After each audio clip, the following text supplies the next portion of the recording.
अंदर क्या है, हम वो गालियां नहीं बक रहे, हम वो व्यभिचार नहीं कर रहे, हम उन नशों में नहीं है। अब हमारे अंदर क्या आ गया, एक स्वाद आ गया, एक पवित्रताई को हमने ले लिया। तो परमेश्वर कहता अपने तुम क्या हो, धरती के नमक हो। और नमक क्या करता, स्वाद देता है। अपने अंदर क्या, पवित्रताई को। किसी को अब दिखने में तुम वैसे हो, लेकिन तुम्हारे अंदर क्या है, नमक। तुम्हारे अंदर पवित्रताई है। अब तुम पहले जैसी चीजें नहीं कर रहे हो, तुम्हारे अंदर एक बड़ा बदलाव है। हालेलुया।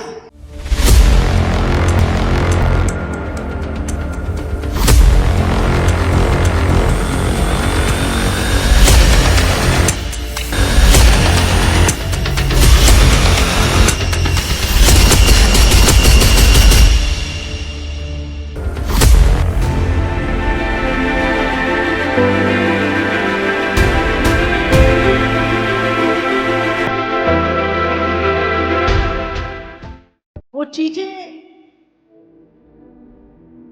जो आत्मिक है,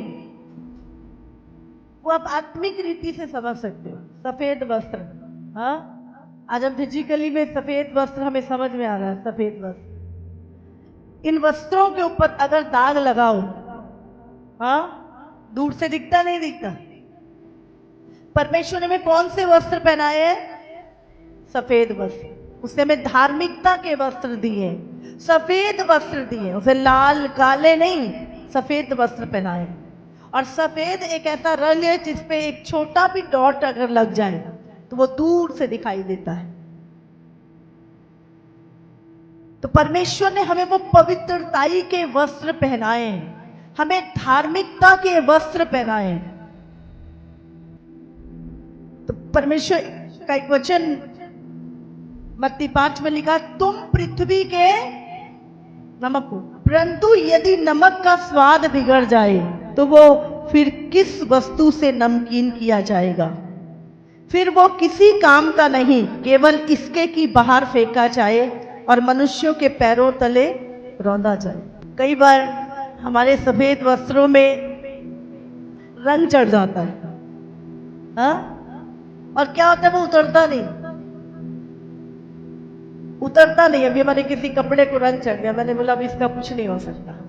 क्या करता है, उसको हम क्या करते हैं, डाई कराते हैं। दोबारा व्हाइट करना, दोबारा से सफेद करना नामुमकिन होता है। समझ रहे, उसे कोई भी रंग मिल सकता है पर दोबारा से वो सफेद नहीं हो सकता। इसलिए परमेश्वर ने कहा कि जो धार्मिकता के वस्त्र मैंने तुझे पहनाए हैं वो अशुद्ध ना हो, है ना। सब कुछ जानते हुए भी जानबूझ के पाप करना, फिर पापों के लिए कोई माफी नहीं, फिर परमेश्वर द्वारा नहीं। तो हमें क्या है, जो वस्त्र पहनाए गए, एक पानी का गिलास यहाँ पर। तो प्रभु क्या कहता, तुम पृथ्वी के, अपने पड़ोसी से बोलो तुम पृथ्वी के नमक हो। प्रभु कहता तुम पृथ्वी के नमक हो। अभी क्या है, ये पानी है, बिल्कुल साफ है, साफ दिखाई दे रहा है, इसके अंदर कुछ नहीं, ये बिल्कुल साफ क्रिस्टल क्लियर है। अभी क्या है, ऐसे ही एक मनुष्य का जीवन है। अभी देखो, अभी ये नमक है, इस नमक को मैं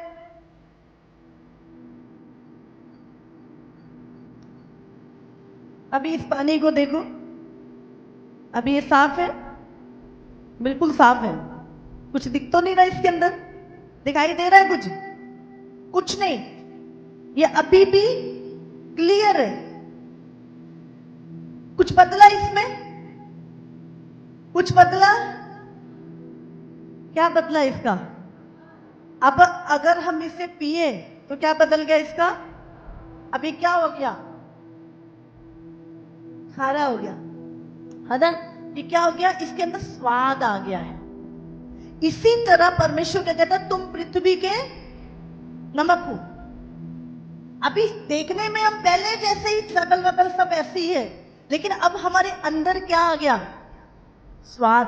अब हम पहले वाले नहीं रहे, अब हमारे अंदर क्या है, हम वो गालियां नहीं बक रहे, हम वो व्यभिचार नहीं कर रहे, हम वो नशों में नहीं है। अब हमारे अंदर क्या आ गया, एक स्वाद आ गया है, एक पवित्रताई को हमने ले लिया। तो परमेश्वर कहता अपने तुम क्या हो, धरती के नमक हो। और नमक क्या करता है, स्वाद देता है। अपने अंदर क्या, पवित्रताई को रखो। किसी को, अब देखने में तुम वैसे हो लेकिन तुम्हारे अंदर क्या है, नमक है, तुम्हारे अंदर पवित्रताई है। अब तुम पहले जैसी चीजें नहीं कर रहे हो, तुम्हारे अंदर एक बड़ा बदलाव है। देखने में हम वैसी, लेकिन अब हमारा मन झूठ से भरा नहीं है, हमारा मन जलन से भरा नहीं है, हमारा मन पाप से, व्यभिचार से भरा हुआ नहीं है। देखने में हम वही, लेकिन अभी हम चेंज हो चुके हैं। हाँ कि ना, हाँ। अब वो चीजें जो कल तक हम करते थे, अब वो चीजों से हम नफरत करते हैं। हालेलुया। हमारा जीवन प्रेम से भरा हुआ है। तो क्या है, प्रभु कहता है तुम्हें धार्मिकता के वस्त्र क्या है, पहनाए। और शैतान जानता तुमने, जिसने धार्मिकता के, प्रभु ने क्या बोला, तू विश्वास कर और बपतिस्मा ले, तेरा उद्धार हो जाएगा। जिस दिन तुमने विश्वास किया प्रभु पे और अपने मुंह से अंगीकार किया, यीशु को अपना प्रभु बनाया, बपतिस्मा लिया, उसी दिन तुम्हारे जीवन के ऊपर क्या आ गए, धार्मिकता के सफेद वस्त्र तुमने पहन लिए। और ये आत्मा में शैतान को दिखाई देता है, और वो क्या करता है, हमारे वस्त्रों को गंदा करना चाहता है, हमारे वस्त्रों को फाड़ना चाहता है, ताकि हम उस राज्य के वारिस ना हो सके। हमें क्या करना है, अपने वस्त्रों को संभाल के रखना है, उसको साफ रखना है, अपने जीवन को साफ रखना है, धार्मिकता के काम करते रहना है। हालेलुया। धन्यवाद करो परमेश्वर। कोई मौसम अलाउ नहीं करता हमें आगे बढ़ने के लिए। अगर आपको चर्च आप आ रहे हो तो आप बहुत सारी चीजों को लांग के आ रहे हो। आज गर्मी बहुत है, आज ठंड बहुत है, आज बारिश बहुत है, आज मेरा काम बहुत है, आज मेरे रिश्तेदार आए हुए हैं। आप हजारों एक्सक्यूज है आपके पास। आप सारी चीजों को लांग कर प्रभु की आज्ञाकारिता को पहला स्थान देते हो और सारे मौसमों में आगे की ओर बढ़ते जाते हो। हालेलुया। आप जो भी परमेश्वर की आज्ञाकारिता में चल रहे हो वो आसान नहीं है। जब आपकी नाव आगे की ओर बढ़ रही है, मौसम हमेशा आपके अनुकूल नहीं होगा, परिस्थितियां आपके अनुकूल नहीं होंगी। जब आपको एक जॉब भी मिलती है, मुझे गवर्नमेंट जॉब, आपकी जॉब मिल गई, आपको लगता है सब कुछ मिल गया, लेकिन जैसे ही आप एंटर करते हो, आपके बॉस की बहुत सारी चीजें होती है, आपके कुलीग्स की बहुत सारी चीजें होती है, आपको काम में बहुत प्रॉब्लम आती है। समझ रहे? जब संसारिक चीजों में भी हम कुछ भी ऐसा नहीं कह सकते कि बस इतना हो गया, अब तो मेरी लाइफ बहुत बढ़िया है। हमेशा जिंदगी में आपके तूफान आएंगे, परिस्थितियां विपरीत रहेंगी, मौसम विपरीत रहेंगे, लेकिन उनमें भी क्या करते हो, आप जॉब नहीं छोड़ देते अपनी, आप परिवार नहीं छोड़ देते जिसमें प्रॉब्लम होती है, आप इस्तीफा नहीं दे देते हो। इसी तरह मसीह लाइफ में भी बहुत सारी परिस्थितियां आपके विपरीत आती हैं, आपके विपरीत लोग भी आते हैं, परिस्थितियां भी आती हैं, मौसम भी आते हैं, तूफान भी आते हो। आप ये नहीं कह सकते मैं मसीह को छोड़ दूंगा, मैं चर्च को छोड़ दूंगा, मैं वचन को छोड़ दूंगा। जब आप सांसारिक चीजों में समझौता नहीं करते, आप अपना घर छोड़ के नहीं भाग जाते हो, आप अपना स्कूल छोड़ के नहीं भाग जाते हो, जब विपरीत परिस्थितियां वहां पर आती हैं, आप अपनी जॉब नहीं छोड़ देते हो, तो आप परमेश्वर के घर को, परमेश्वर के वचन को भी छोड़ नहीं सकते। आपको हर परिस्थिति में, हर मौसम में प्रभु की आज्ञा में चलना होगा। और अगर आप ऐसा नहीं कर रहे हो तो समझ लो थोड़े समय बाद आप शैतानों से घिरे होगे और कोई मदद आप तक पहुंचेगी नहीं। आप मझधार के बीच में अब हम चल चुके हैं, अब हमें पहुंचना ही पहुंचना है। हम बीच समुद्र में अटके नहीं रह सकते। नहीं, मैं नहीं जा सकता, तूफान है। आपको उन तूफानों को लांग के अपने मार्ग की ओर, अपनी मंजिल की ओर आगे बढ़ना ही होगा। हालेलुया।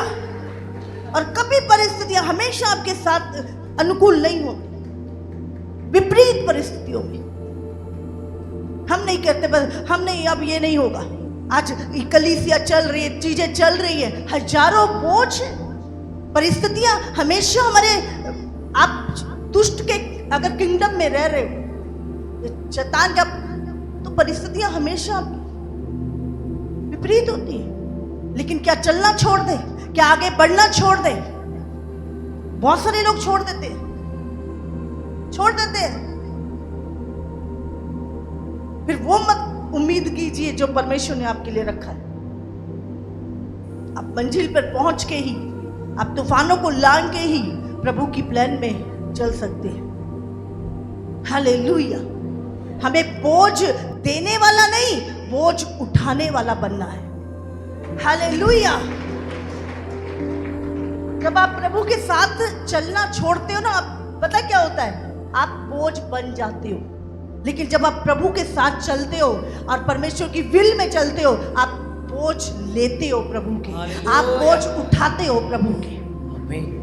ये फर्क है साथ में चलने वाले की।